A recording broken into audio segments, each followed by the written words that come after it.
سے اللہ کی مدد انسان کو ملتی ہے وہ اخلاص ہے۔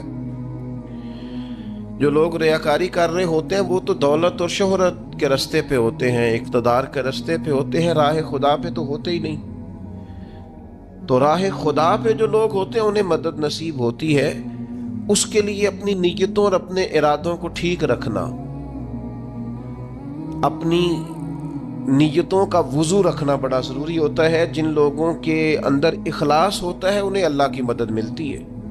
جو ریاکار ہوتے ہیں، تصنع بناوٹ والے ہوتے ہیں، وہ تو صرف ماحول کے اندر اپنے حق میں رائے قائم کرنا چاہتے ہیں، ان کو مدد الہی کیسے ملے گی؟ چوتھی بات یہ ہے، نہ تم نے گھبرانا ہے، نہ غم زدہ ہونا ہے، غالب تم ہی آؤ گے۔ غلبہ تمہارے نصیب میں لکھا ہے، شرط صرف اتنی ہے، ان کنتم مومنین، اگر تم کامل مومن ہو تو۔ اگر تم مومن ہو تو غلبہ تمہیں ملے گا، فتح تمہیں ملے گی، مدد تمہاری کی جائے گی، شرط یہ ہے کہ تم کامل مومن۔ اور دوسرا فرمایا والذین جاہدوا فینا لنہدینہم سبلنا، جو لوگ ہمارے راستے میں جد و جہد کرتے ہیں ہم ضرور انہیں راستہ عطا فرما دیتے ہیں۔ ایک تو کامل ایمان انسان کے پاس ہو، دوسرا اس میں جد و جہد ہو، ہمت ہو، کام کرے، کوشش کرے، بڑی جلدی تھک نہ جائے، بڑی جلدی ہار نہ مان جائے، بڑی جلدی گھبرا نہ جائے، بڑی جلدی وہ فیصلے کرنے میں تیزی نہ دکھائے، اس کے مزاج کے اندر جد و جہد ہو، کوشش ہو۔ کہ مدد ملتی ہے نماز پڑھنے سے، اور مدد ملتی ہے صبر کرنے سے۔ جلد بازوں کو، بے صبروں کو، کم ہمتوں کو مدد نہیں ملتی۔ جو حکمت سے زیادہ جذباتیت کے قائل ہوں، تدبر اور فہم و فراست کی بجائے جلد بازی ان کا مزاج ہو، ان کو مدد کیسے ملے گی؟ آپ میں ٹھہراؤ ہو، حوصلہ ہو، صبر ہو تو اللہ کی مدد آ جاتی ہے۔ قرآن مجید نے فرمایا یا ایھا الذین آمنوا استعینوا بالصبر والصلاۃ، اے ایمان والو صبر اور نماز سے مدد مانگو، یہ تمہارے مددگار ہیں۔ آپ نبی پاک علیہ السلام کی مقدس سیرت پاک کو دیکھیں، کوئی بھی وقت آیا تو حضور نے نماز پڑھی ہے۔ چاند گرہن ہو گیا، سورج گرہن ہو گیا، بارش نہیں ہوتی، زیادہ ہو رہی ہے، جنگیں ہو رہی ہیں، کوئی بھی موقع آیا ہے تو اللہ کے رسول نے مصلی بچھا لیا ہے۔ نفل پڑھیں، اللہ کے حضور حاضری دیں، محنت بھی کریں اور ساتھ نفل نماز ادا کریں اور صبر رکھیں۔ صبر تو اتنی بڑی نعمت ہے کہ ان اللہ مع الصابرین، صبر کرنے والوں کو نری مدد ہی نہیں ملتی، صبر کرنے والوں کو تو خدا ملتا ہے، اللہ صبر کرنے والوں کے ساتھ۔ تو یہ کام کریں گے تو اللہ کی مدد ملے گی۔ پھر اللہ کی رحمت اور مدد ملتی ہے ذکر کرنے والوں کو۔ حضور سید عالم علیہ السلام نے فرمایا جب لوگ ذکر کرنے کے لیے بیٹھتے ہیں تو اللہ کی رحمت انہیں گھیر لیتی ہے، پھر مدد ملتی ہے، رحم ہوتا ہے درود پاک پڑھنے والوں پر۔ ایک بار تو میرے محبوب پر درود پڑھ، تیرے اوپر 10 رحمتوں کا نزول کیا جائے گا۔ قانون خداوندی یہ ہے کہ تو ایک بار محبوب پہ درود پڑھ، تیرے 10 گناہ معاف کر دیے جائیں گے، تیرے 10 درجے بلند کر دیے جائیں گے۔ تو پڑھیں درود، رحمت الہی میں نہا جائیں گے، اور پھر اللہ کی مدد ان لوگوں کو حاصل ہوتی ہے جو اللہ کی مخلوق پر رحم کرتے ہیں۔ مخلوق خدا پر جتنا دل بندے کا نرم ہوتا جائے، رحم والا ہوتا جائے، اتنی اسے اللہ کی مدد ملتی جاتی ہے۔ نبی پاک علیہ السلام نے فرمایا تم اللہ کی مخلوق پہ رحم کرو، اللہ تمہارے اوپر رحم فرمائے گا۔ اللہ تم پر رحم کرے گا، تم مخلوق خدا پہ رحم کرو۔ تو یہ چند چیزیں ہیں جن کی وجہ سے انسان کو اللہ کی مدد ملتی ہے، ان کو اپنایا جائے، ان کے مطابق اپنی زندگی کو ڈھالا جائے، مدد الہی نصیب ہو جائے گی۔ ایک چھوٹا سا پہلو دوسرا بھی آپ کی خدمت میں عرض کرنا ہے۔ جس طرح کچھ چیزوں سے اللہ کی مدد اور رحمت حاصل ہوتی ہے نا، اسی طرح کچھ کام کرنے سے اللہ ناراض ہو جاتا ہے، اس سے مدد الہی دور چلی جاتی۔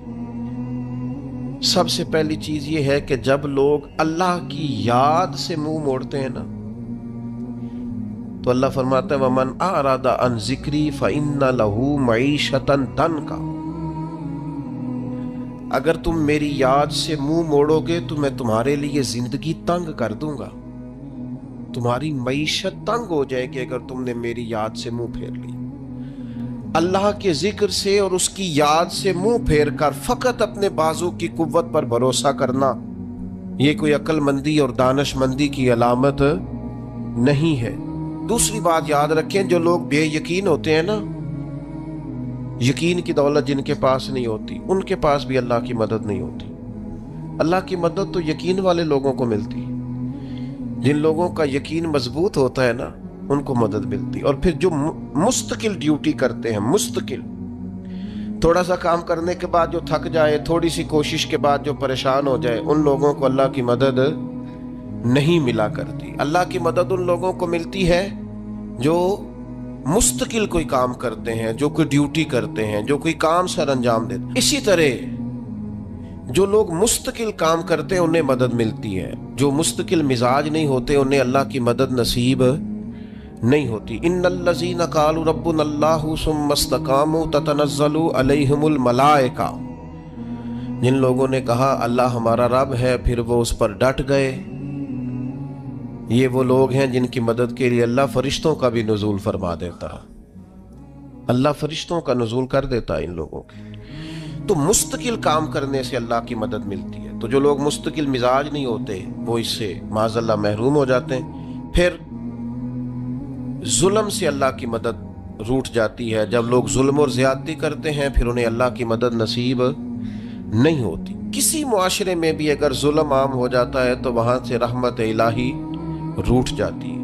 پھر اسی طریقے سے جو لوگ تصنع کرتے ہیں، ریاکاری کرتے ہیں، نبی کریم علیہ السلام نے فرمایا کہ اللہ قیامت کے دن کچھ لوگوں سے فرمائے گا ان سے جا کے اجر مانگو جنہیں دکھانے کے لیے تم نے عمل کیے تھے، میرے لیے تو کیے ہی نہیں، اللہ کی مدد روٹ گئی، ناراض ہو گئی۔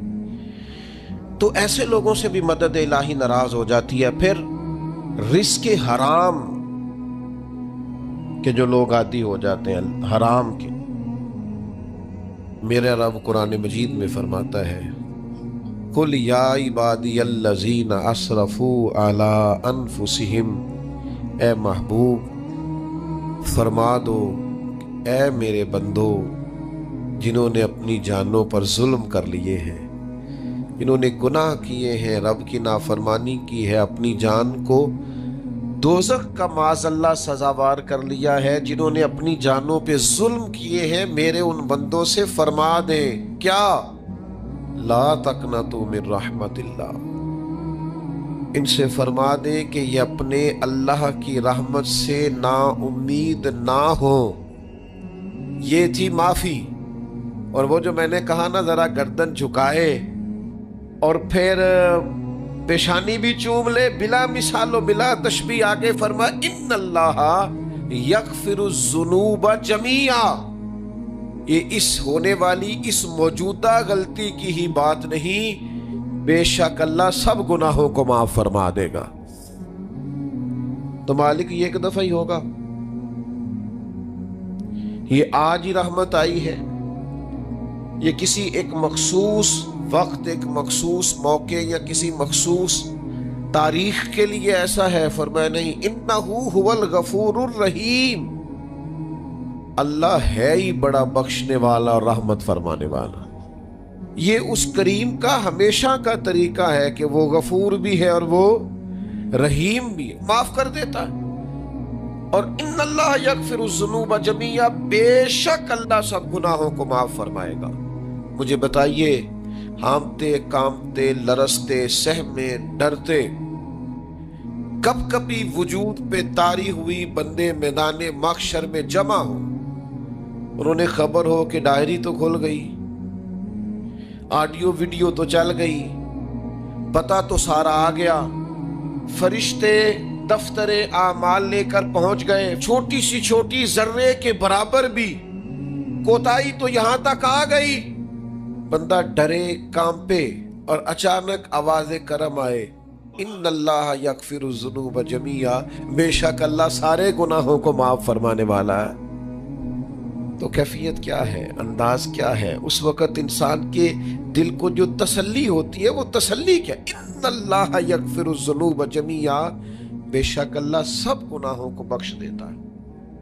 دوستو، شدید بے سکون، بے چین، مضطرب، الجھے خیالات، سخت بیمار، سخت کمزور، مالی مشکلات کا شکار لوگ، جسمانی بیماریوں سے لڑنے والے لوگ، اور رشتہ داروں اور احباب اور ان کی بے وفائیوں کا شکوہ کرنے والے لوگ، اگر ان ساری تکلیفوں سے نکلنا چاہیں تو حل ایک ہی ہے، ادھر ادھر نہ دیکھیں، اپنے رب کی رحمت کی طرف دیکھیں، اپنے کریم مالک کے کرم پر توجہ کریں، اور یہ ذہن بنائیں کہ کتنا بھی بیمار ہو، جب رب شفا دینا چاہے کوئی کتنا۔ اور پھر حضور نے ایک بات ارشاد کی، کچھ باتیں ایسی ہیں جن کو بیان کرتے ہوئے نا گہرائیاں ساری ختم ہو جاتی ہیں کہ اس سے زیادہ گہری بات کیا ہو سکتی، رعنائیاں اور رنگ سارے مان پڑ جاتے ہیں کہ اب اس میں جلوے اور کتنے بھرے جا سکتے تھے۔ ساری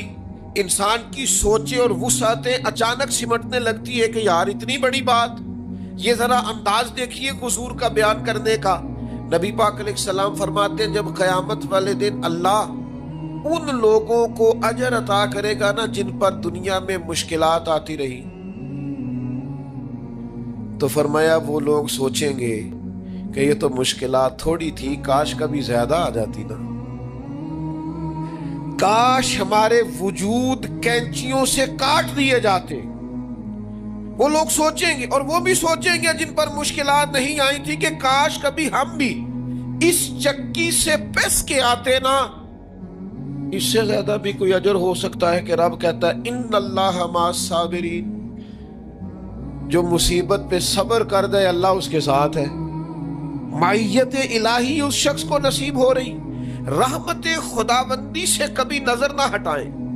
آتی رہتی ہیں مشکلات، آتے رہتے ہیں دکھ، ہو جاتی ہیں غلطیاں، کمزور ہے انسان، کر بیٹھتا ہے گناہ بھی، لیکن ایک گناہ میرا ماں پیو ویکھے، ایک گناہ میرا ماں پیو ویکھے تے دیوے دیس نکالا، تے لکھ گناہ میرا مولا ویکھے تے پردے پاون والا، ڈھال دیتا ہے رحمت کا پردہ، کرم ہو جاتا ہے۔ رحمت الہی سے کبھی توجہ نہ ہٹے، اپنے دل کو ٹھنڈا رکھنے کے لیے، طبیعت کو سکون میں رکھنے کے لیے رحمت۔ حضور علیہ السلام فرماتے ہیں بندے سے غلطی ہو جاتی ہے، پھر وہ اللہ کی بارگاہ میں توبہ کرتا ہے تو رب فرشتوں سے فرماتا ہے میرے بندے کو پتا ہے کہ میرے علاوہ معاف کرنے والا کوئی، تو دیکھو نا وہ آ گیا ہے، تو فرشتے اپنے مالک کی بات کی طرف متوجہ ہوتے ہیں تو رب فرماتا ہے گواہ ہو جاؤ میں نے اسے معاف کر دیا ہے۔ حضور فرماتے ہیں اس بندے سے پھر غلطی ہو جاتی، وہ پھر عرض کرتا ہے مالک بھول گیا تھا، غلطی ہو گئی، خطا ہو گئی، گناہ ہو گیا، تو اللہ فرماتا دیکھا نا میرے بندے کو پتا ہے میرے سوا معاف کرنے والا کوئی نہیں، تو جاؤ گواہ ہو جاؤ میں نے معاف کر دیا۔ حضور فرماتے تیسری بار پھر غلطی ہو جاتی، یہ پھر آ جاتا ہے، تسی تے میں دسو خان جڑا 3 واری آوے او دا علاج کی ہے؟ اسی کہنے ہیں تو باز آنا، کہنے ہیں کہ نہیں تو نے ٹھیک ہونا، تو نہیں ٹھیک ہو سکتا، تو نے نہیں باز آنا، تیرا علاج اب جا دوڑ جا، تیرا کوئی حل نہیں۔ حضور فرماتے ہیں 6 بار آ گیا، تیسری بار آ کے کہتا اللہ معاف کر دے، تو اللہ کہتا ہے پتہ نا میرے بندے کو میرے علاوہ معاف کرنے والا کوئی نہیں، گواہ ہو جاؤ میں نے اسے معاف کر دیا۔ گویا وہ جب جب آتا رہتا ہے رب تب تب اسے معاف فرماتا رہتا ہے۔ رحمت داد دریا الہی، یہ درویشوں نے جو باتیں کی ہیں بڑی سوچ سمجھ کے کی۔ رحمت داد دریا الہی، ہر دم رحمت دا دریا الہی، ہر دم وگدا ہے۔ میں نے اگلا شعر نہیں پڑھنا، اتنا ہی میں ایک مصرے میں بات کرنی ہے صرف۔ رحمت دا دریا الہی، اگلا مصرا نہیں کہنا، اس کا معنی کیا ہے سمجھو۔ درویش کہتے ہیں ایسا نہیں ہوتا کہ کبھی کبھی رحمت ملتی ہے، ہر دم وگدا ہے تیرا۔ رحمت دا دریا الہی، ہر دم ہر دم دم دم ہر دم وگدا تیرا، بس جے وچوں ایک قطرہ بخشے نا مینوں وی تے کام بن جاندا ہی۔ دم دم ہر دم سے بندے کو اللہ کی رحمت ملتی ہے، ہر وقت کرم ہوتا ہے، ہر وقت۔ اس کے لیے تو نہ کسی جگہ کی پابندی ہے، نہ وقت کی پابندی ہے، نہ یہ ہے کہ وہ اس وقت میسر ہے اور معاذ اللہ اس وقت میسر نہیں، نہ اسے اونگ آتی ہے نہ نیند آتی ہے۔ صبح بھی کرم، شام بھی کرم، وہ ہر وقت رحم ہی رحم فرماتا ہے۔ اور حضور فرماتے ہیں جب اس نے مخلوق بنائی تھی نا، اسی وقت اس نے اپنے عرش پہ لکھ دیا تھا، لوگوں میرا غضب زیادہ نہیں، میری رحمت ہی زیادہ ہے۔ جس نے بنانے سے پہلے کہا تھا، بنانے سے کروں شکر کتنا اور فخر کتنا کروں، تیرے کرم نے مجھے فائز المرام کیا اور بنا کے سید عالم کا امتی مجھ کو گناہ سے پہلے ہی بخشش کا انتظام کیا۔ جب حضور کا امتی بنایا تھا نا تو گناہ تو بعد میں کرنے تھے نا، امتی بنا کے بخشش کا بندوبست پہلے کر دیا ہے۔ بخشش کا بندوبست میں زیادہ نہیں کھول سکتا اس بات کو، غلطی بعد میں ہونی ہے، بخشش کا بندوبست پہلے۔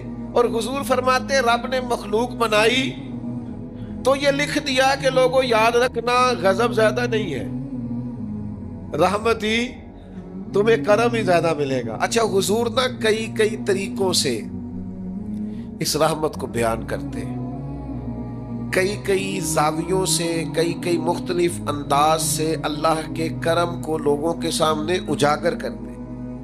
حضور علیہ الصلوۃ والسلام کے سامنے نا ایک جنگ کا موقع تھا تو ایک عورت کا بچہ گم ہو گیا۔ یہ نا ساری گھنٹیاں بج جاتی ہیں اگر کوئی بچہ گم ہو جائے، جتنی گھنٹیاں ہوتی ہیں نا، دل کی بھی، روح کی بھی، کانوں کی بھی، ساری گھنٹیاں ہی، مطلب آپ فوری طور پر جو لٹک جاتے ہیں نا زمین آسمان کے بیچ کے، بچہ بڑی دیر سے بیل ہی نہیں رہا، وہ جو ایک وقت ہوتا ہے نا وہ پل صراط پہ گزرتا ہے، یہ آسان ڈاکٹر کہہ دینا رپورٹ کرا لو مجھے فلانے سخت موذی مرض کا ڈر ہے، تو وہ رپورٹ کرانے کے بعد جو اس کے نتیجے کا انتظار ہوتا ہے نا، وہ جو کرب ہوتا ہے وہ خطرناک ہوتا ہے۔ اب بات کو سمجھیں، انسان کو محسوس ہو کہ میرے جگر کا پارا، میرا ٹکڑا، میرا بیٹا مل نہیں رہا، تو کیفیات کا رنگ اور ہو جاتا ہے۔ یہ ایک وارفتگی ہے نا، بچے کے ساتھ پیار ہے۔ ایک جنگ کا موقع تھا، نبی کریم صلی اللہ تعالی علیہ وسلم تشریف فرما ہے، ایک عورت کا بچہ گم ہو گیا، وہ بڑی بے چین ہے، بڑی نڈھال ہے، بڑے کرب میں ہے، تڑپتی ہے، کبھی ادھر بھاگتی، کبھی ادھر بھاگتی، کبھی اس سے پوچھتی، کبھی اس سے سوال کرتی، تلاش رہی ہے اپنے بچے کو۔ تو یہ سارا منظر، یہ ساری تصویر لوگوں کی آنکھوں کے سامنے، تو اس کرب کو ہر شخص محسوس کر رہا تھا، اس کی کیفیت کو ہر آدمی اپنی آنکھوں سے دیکھ رہا تھا۔ اللہ کے حبیب علیہ الصلوۃ والسلام نے اس وقت جب لوہا پورا گرم ہو گیا، ذہن پورے تیار ہو گئے، تو محبوب نے ایک مسئلہ سمجھایا۔ حضور فرمانے لگے بتاؤ نا، اگر اس خاتون کو اس کا بچہ مل جائے جو اتنی تڑپ رہی ہے، تو کیا اس بچے کو آگ میں ڈال دے گی؟ تو وہ کیفیت سارے دیکھ رہے تھے، مشکات میں حدیث موجود ہے۔ عرض کی یا رسول اللہ، سوال ہی نہیں پیدا ہوتا، اس کا جو درد ہے، اس کی جو تڑپ ہے، اس کی جو کیفیت ہے، وہ تو کچھ اور پتہ دیتی ہے۔ تھوڑی دیر کے لیے بچھڑ گیا ہے تو اتنی تکلیف میں ہے، تو کچھ یہ کہ وہ آگ میں جلا دے۔ جب ذہن یہاں تک تیار ہو گئے، لوگوں کا ذہن یہاں تک تیار ہو گیا، تو اب میرے کریم محبوب کی آنکھوں میں آنسو آئے۔ اب حضور نے رحمت الہی کا جھونکا لوگوں کو دیا۔ کریم فرمانے لگے جتنا یہ اپنے بچے سے پیار کرتی ہے نا، رب کریم اس سے بڑھ کر اپنے بندے سے محبت فرماتا۔ بس یہاں بات محبوب نے بند کر دی، یعنی فرمایا کھولتے رہنا۔ مانا کیا ہے کہ اگر یہ نہیں نا دوزخ میں پھینکنا چاہتی اپنے بچے کو، تو رب بھی اپنے بندوں کو سزا نہیں دینا چاہتا۔ ساری زندگی کوئی رب کی عبادت کرے، ایک سجدہ بھی معاذ اللہ کسی بت کو کر دے، پچھلی ساری عبادتیں اکارت چلی گئی، مشرک ہو جائے گا۔ ایک منٹ کی بھی ملاوٹ دین برداشت۔ سمجھوتا کیسے کر لیتے ہیں لوگ اصولوں پر؟ نہ کریں سمجھوتا۔ آپ ذرا کھڑے ہونا سیکھیں، آپ تھوڑا ڈٹنا سیکھیں، آپ تھوڑا اپنا مورال بلند کریں۔ آپ کا کوئی سٹیٹس ہونا چاہیے، کوئی معیار ہونا چاہیے۔ اپنے مقصد پر کبھی بھی کوئی سمجھوتا نہیں ہو سکتا، نہیں ہو سکتا۔ تو ایک تو اصولوں پر سمجھوتا نہیں، دوسرا دھمکیوں کی پرواہ نہیں۔ زندگی جو ہوتی ہے نا، اس نے بہرحال ختم ہونا ہوتا ہے۔ تو اگر کوئی شخص اپنے نیک، جائز اور دینی مقصد کے راستے میں دھمکیوں کی پرواہ کرنے لگ جائے، وہ خیال ہی نہ کرے کہ میں دین بیان کر رہا ہوں اور پھر 2-4 باتیں پوری ہوئی نہیں اور وہ ڈر جائے، تو وہ کمزور پڑ جائے گا۔ 1 2 4 5 منٹ کے اندر بلیک میل ہو جاتے ہیں لوگ، کوئی برداشت ہی نہیں کر پاتے، نتیجے اس کے ٹھیک نہیں نکلتے۔ یہ کام بھی کفار نے کیا۔ نبی پاک علیہ السلام نے اعلان نبوت کیا تو سلسلہ جب آگے چلا تو ایک ٹائم ایسا آیا کہ ساری برادری اکٹھی ہو کے جناب ابو طالب کے پاس آ گئے۔ یہی چچا تھے جو حضور کی ہر حوالے سے طرفداری بھی کرتے تھے، حمایت بھی کرتے تھے۔ وہ آئے، آ کے جناب ابو طالب سے کہا کہ یہاں تو آپ اپنے بھتیجے کو منع کریں، وہ ہمارے معبودوں کو برا بھلا کہہ کے ہمارے جذبات کو ٹھیس پہنچاتے ہیں معاذ اللہ، یہاں پھر آپ تیار ہو جائیں ہم سے جنگ کرنے کے لیے۔ اور شدید انداز میں بات کی۔ جناب ابو طالب نے ایک دفعہ تو ٹال دیا، وہ دوسری دفعہ پھر آ گئے، آپ سے کہا تھا پر آپ نے بات نہیں کی، آپ دیکھ لیجئے، یہاں آپ حمایت چھوڑ دیں، ہم جانے وہ جانے۔ اور شدید دھمکی دی انہوں نے۔ جناب ابو طالب اب بوڑھے تھے، اور پھر یہ کہ ساری برادری، انہوں نے نبی پاک علیہ السلام کو بلایا، سرکار تشریف لائے تو کہا بھتیجے میں نے ہر موقع پر آپ کی مکمل حمایت کی ہے، میں ساری برادری کا بوجھ نہیں اٹھا سکتا، آپ اپنے قبیلے کے ساتھ بیٹھ کے بات کر لیں۔ اور وہ کہہ رہے ہیں کہ یہاں تو آپ باز آ جائیں، یہاں پھر جنگ ہوگی۔ تو یہ میرے رسول پاک علیہ السلام کا مقصد کے لیے عزم ہے۔ نوجوانوں سنو اور یاد رکھو، کریم فرمانے لگے کہ ذرا لفظوں کی حرارت دیکھنا اور جملوں کا روب دیکھنا اور گفتگو کا ولولہ دیکھنا۔